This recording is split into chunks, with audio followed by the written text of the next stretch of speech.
Ukraine की लड़ाई छिड़ी, दो देशों की वो लड़ाई थी, तो वहां बूचा भी जब हुआ तो उसी तरीके से सबने सवाल उठाए रूस के ऊपर कि ऐसा नहीं होना चाहिए था। लेकिन यही बातें हमें जब इजराइल पे हमला हुआ तो मुस्लिम देशों की तरफ से सबको उम्मीद थी कि शायद वो इसे खारिज करेंगे, लेकिन किसी ने भी, दूसरे देशों की छोड़ दीजिए, भारत में ही किसी ने खुलकर इसे खारिज नहीं किया कि हाँ ये जो हुआ वो इंसानियत के साथ बहुत गलत हुआ, मानवता के ऊपर ये सबसे बड़ा आतंकवाद का खतरा था। पिनाक सर, देखिए, हमास की हिस्ट्री तो खैर सब जानते हैं लोग कि कैसे उसका उत्पन्न हुआ था, और उनका जो चार्टर भी है वो बड़ा क्लियरली कहता था, एक जमाने में तो थोड़ा बदलाव भी आया, कि इजराइल को हम मतलब इस खित्ते से हम इसको वाइप आउट कर देंगे, इनका कोई अस्तित्व नहीं रहेगा इजराइल, और यहाँ पे हम इस्लामिक स्टेट बनाएंगे। और मतलब आइसिस के साथ जैसा था ना कि हम कैलिफेट बनाएंगे, आइसिस ये बनाएंगे, इस तरह के जो वो ख्वाब देख रहे थे। ठीक है, ये एक आइडियोलॉजिकल ख्वाब कह सकते हैं, पर बाद में 2019 में they walked back from this position. वो कहते कि नहीं नहीं, हम इजराइल को एक्सेप्ट कर लेंगे। सर बस एक सवाल मैं ऐड करना चाहूंगी इसमें, मैं चाहती हूँ भी कि इस पहलू को समझा जाए। ये अरब देश एक तरफ पश्चिमी देशों से संबंध भी रखना चाहते हैं, वो व्यापार भी करना चाहते हैं, और दूसरी ओर हिजबुल्लाह के लिए सपोर्ट रहेगा, हमदर्दी रहेगी, एक तरफ हमास के लिए हमदर्दी रहेगी, तो ये दोनों बातें एक साथ कैसे संभव है? ये दोनों बातें हमेशा ही एक साथ चली थी और चलती रहेगी। क्योंकि हमारे ग्लोबलाइज्ड वर्ल्ड में अरब देश तेल बनाते हैं, तेल कौन खरीदता है? क्या वो तेल खा सकते हैं जो तेल बनता है? सब लोग खरीदते हैं, चाइना, इंडिया, अमेरिका, यूरोप, सब तेल गैस लेते हैं ना उनसे, तभी तो उनको पैसा मिलता है। उनके यहाँ पैसा तो तेल और गैस से आता है। जैसे कतर है दुनिया का सबसे बड़ा गैस एक्सपोर्टर, और तो उनका उपाय नहीं है, उनको भी तो अपनी मार्केट देखनी है। There is a geo economic issue here also, geo political तो है। क्या ये इस युद्ध के बीच में सर ये व्यापार ही आड़े आ रहा है, वरना ये और खुलकर हरकत करते? देखिए, व्यापार के जो रिश्ते हैं वो काफी मजबूत हैं। Oil relations, trade relations, globalised world में जो होता है, हमारे रिश्ते चाइना से इतने अच्छे नहीं है, फिर भी हमारा ट्रेड काफी बढ़ रहा है।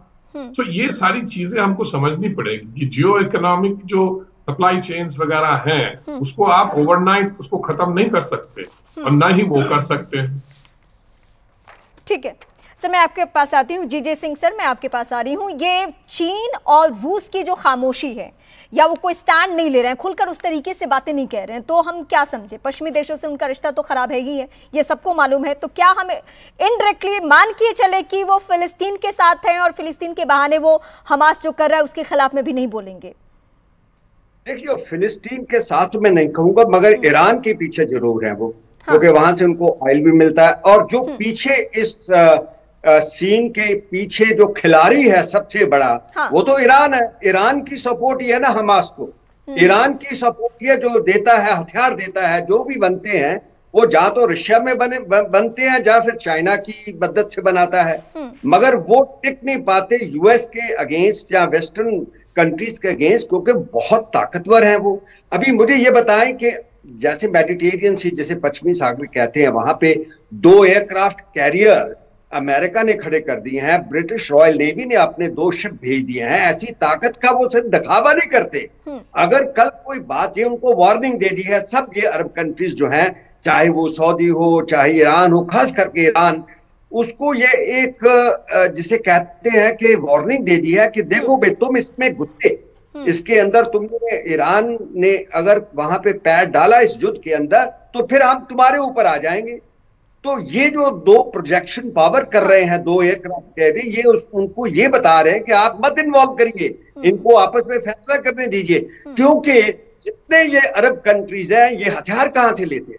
वेस्टर्न कंट्री यूएस से लेते हैं, रफाल जैसे जहाज फ्रांस से लेते हैं, जितने यूरोपियन कंट्रीज हैं, इनको जो रशियन इक्विपमेंट या चाइनीज इक्विपमेंट है वो इतना अच्छा नहीं समझते। और मैं भी नहीं समझता। मैं ऐड करना चाहूंगी, इनके ये जो वेपन्स हैं, इनकी जो, मैं बड़े सरल शब्दों में कहता हूं, जो वेस्टर्न कंट्रीज के आर्म्स की प्रोडक्ट्स हैं, वो बहुत बढ़िया हैं, बहुत यूजर फ्रेंडली हैं, बड़े प्रिसाइज हैं, स्टडी हैं, ये चाइना और रशिया के इतने नहीं है, वो कम्बरसम है, इतने एक्यूरेट नहीं होते। जैसे कि अभी ये जो लॉन्च इन्होंने रॉकेट फेल हो गया, इन्होंने रॉकेट मारने की कोशिश की, फेल हो गया, जो कि वो ईरान ने दिया होगा, जहां पे इन्होंने अपने आप उधर असेंबल किया होगा, तभी तो फेल होके वो अल हील बैप्टिस्ट हॉस्पिटल के ऊपर गिरा। ये बिल्कुल मैं मान के चलता हूं कि वो फेल हुआ है। इजराइल को ऐसा काम करने की जरूरत नहीं है, वो वैसे बड़े इनके ठिकानों के ऊपर डिस्ट्रॉय कर देता है। यही लोग कलाकार हैं, क्योंकि इनके पास कुछ है नहीं है, किसी के साथ खड़े नहीं हो सकते। अगर यूएस किसी के साथ खड़ा हो तो पूरी ताकत से खड़ा होता है। बिल्कुल, अफगानिस्तान में हमने देखा है, गल्फ कंट्रीज के अंदर देखा है। अमेरिका एक ताकत है जिसको मैं बहुत एडमायर करता हूं, क्योंकि वो कहते करते भी हैं, पर डिप्लोमेसी में भी कम नहीं है। अभी कोशिश उनकी ये है कि इस जो कॉन्फ्लिक्ट है इसको कंटेन सिर्फ इसी दो हमास और इजराइल के अंदर जो स्ट्रिप है गाजा उसके अंदर ही रखा जाए, बाहर ना इसको फैलने दिया जाए, नहीं तो युद्ध हो जाएगा, थर्ड वर्ल्ड वॉर, और होगा भी नहीं। मैं समझता हूं कि आगे नहीं बढ़ेगा युद्ध, यहाँ पे ये बड़ी बात है। और इसी पहलू को मैं पिनाक सर से भी समझती हूँ। पिनाक सर, इंडिविजुअल अगर हम इन तमाम देशों को देखें, चाहे वो जितने भी ताकतवर हो, चाहे यूरोप के कंट्री हो, अमेरिका हो, या फिर इधर अरब के देश हो, युद्ध कोई नहीं चाहता, ये सबके रुख से स्पष्ट हो चुका है। बीते 12 से 13 दिन की स्थिति देखकर हम समझ सकते हैं, और युद्ध विराम ही सब चाहते हैं, सीज फायर ही सब चाहते हैं। लेकिन ये दो जो लोग हैं वो जो आपस में लड़ रहे हैं, इसमें नुकसान किसका किसका इस वक्त हो रहा है? सिर्फ वहां के लोगों का, गाजा के लोगों का, इजराइल के लोगों का? देखिए, दोनों साइड में लोग मरे हैं। गाजा में ज्यादा लोग मरे हैं क्योंकि वो एक बड़ा डेंसली पॉपुलेटेड एरिया है, और बमबारी में पूरी बिल्डिंगें गिर जाती हैं, तो उसमें ज्यादा लोग मरते हैं। इसमें कोई शक नहीं है कि पैलेस्टीनियन ज्यादा मर रहे हैं, और ये हिस्ट्री भी है। उनका जो रेशियो है, डेथ रेशियो, अगर आप देखें तो काफी, मतलब इजरायली का एक मरता है तो उनके 10-15 लोग मरते हैं। तो ये है, क्योंकि इजरायली रिटेलिएशन जब होता है प्रोवोकेशन पे, जैसे इस बार हो रहा है, हमास ने ही तो प्रोवोक किया ना bye launching that attack.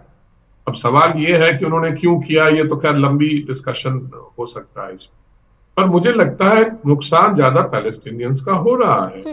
Israel को भी नुकसान हुआ है, पर उनको भी हो रहा है। आधी वो गाजा को तो कितने, मतलब उन्होंने तो इतने बिल्डिंगें गिरा दी हैं। अब गाजा की तस्वीरें शायद आपको दिखी होंगी कि उसका तो बुरा हाल कर दिया उन्होंने, क्योंकि वो हमास कंट्रोल में है और वो हमास के पीछे जा रहे हैं। पर अब मुझे तो लगता है कि वो इजराइल ने अपना ऑब्जेक्टिव जो है गाजा को अटैक करने का बड़ा क्लियरली उन्होंने स्टेट कर दिया है कि हाँ, हम हमास को खत्म करना चाहते हैं। मेरे विचार में वो नहीं कर पाए।